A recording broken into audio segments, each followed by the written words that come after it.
critically analyzing global affairs. The Muckrakers on today's News Talk, TNT. Well, welcome along to the Muckrakers with me, Andrew Eborn. And here on the Muckrakers, we pledge to continue tackling the most pressing and controversial news issues of our time. Our mission is to provide more light and less heat in our unwavering quest to uncover the truth. And today we're going to be looking at the military-industrial complex and the newly launched Winning Without War campaign, an avalanche of alliteration. We always love it here. Reasons and resources to support the case for alternative to war. Now, General Smedley Butler, who you'll remember as the two-time Medal of Honor recipient, he wrote in his 1935 book, War is a Racket, that war is conducted for the very few who can make a huge fortune, and that's at the expense of the very many, and that the profit of war are counted in dollars. Well, here to discuss it, made up of myself, the Muckrakers, it's Andrew Eborn, plus Robert Bullock and Professor Gloria Moss. Welcome to you both. Hello, Andrew. Hello, Andrew. Welcome. Good to see you. Now, Robert, let me fill you a bit of background. Robert Bullock is a London-based barrister, rather like myself. He's an advocate and supporter of the Winning Without War campaign. And Professor Gloria Moss is the founder and academic director of Truth University. We should all belong to that. Following several years in industry as a training manager in blue-chip companies, Gloria moved into academia.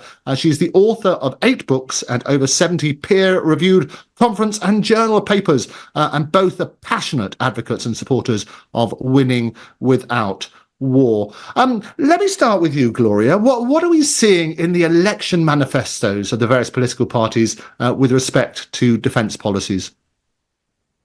Well, all the parties, without exception, pretty well, are pledging enormous sums of money to Britain's defence. Read defence, often war.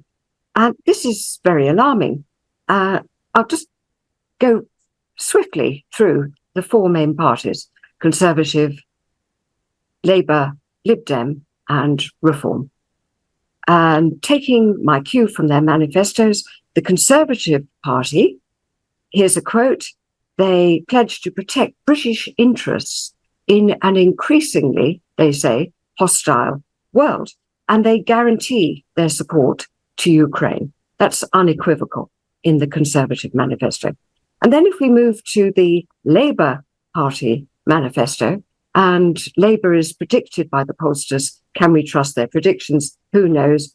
They are speaking of, very concerning this, an unshakable commitment to NATO, the North Atlantic Treaty Organization, described by Dr. Rima Labo as a war compact to make war happen. So there's Labour with an unshakable commitment to NATO.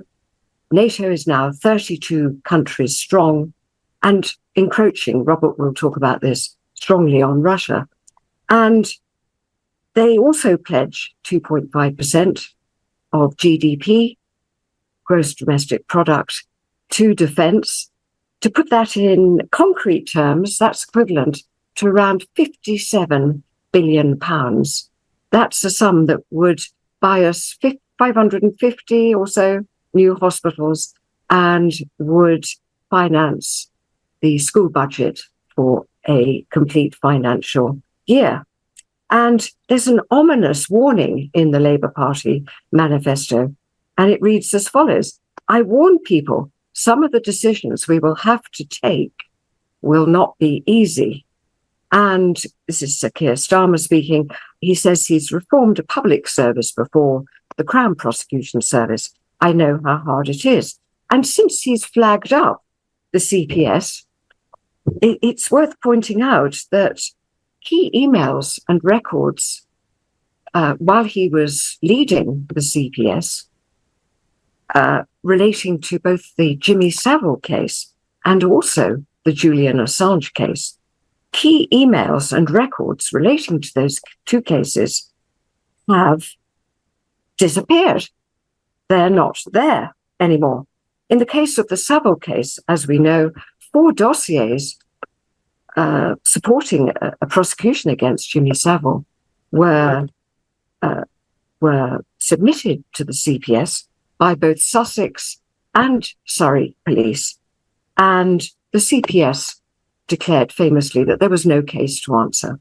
And those papers have all disappeared, just as the papers connected with Julian Assange have disappeared as well. And in fact, the CPS, through freedom of information requests, has been found to have fast-tracked Assange's extradition to Sweden.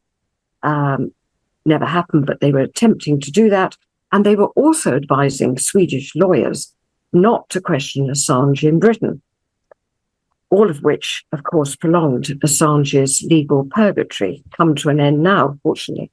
And Starmer has actually said himself that, I think he used this when he was attacking Boris for Partygate. What Starmer has said himself, his own words, is that leadership is about taking responsibility.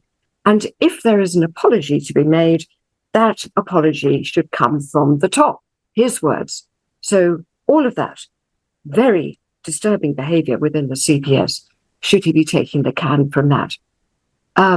Moving on swiftly to the Lib Dems, in their manifesto, they state that they must, quote, support democracies around the world, especially those threatened by aggression, such as Ukraine. They say we must stand up to states like Russia. So they've decided ahead of the election who the goodies are in this conflict, who the baddies are, and they're also committing this vast sum of money to defence or war policy, 2.5% of GDP. And then the fourth party, just to, because time is short today, to focus on today, is that of Reform UK, led by Nigel Farage. And they're also pledging to put 2.5% of Britain's GDP into defence, ACCA, war spending, and they go one step further than the other three parties in pledging to increase that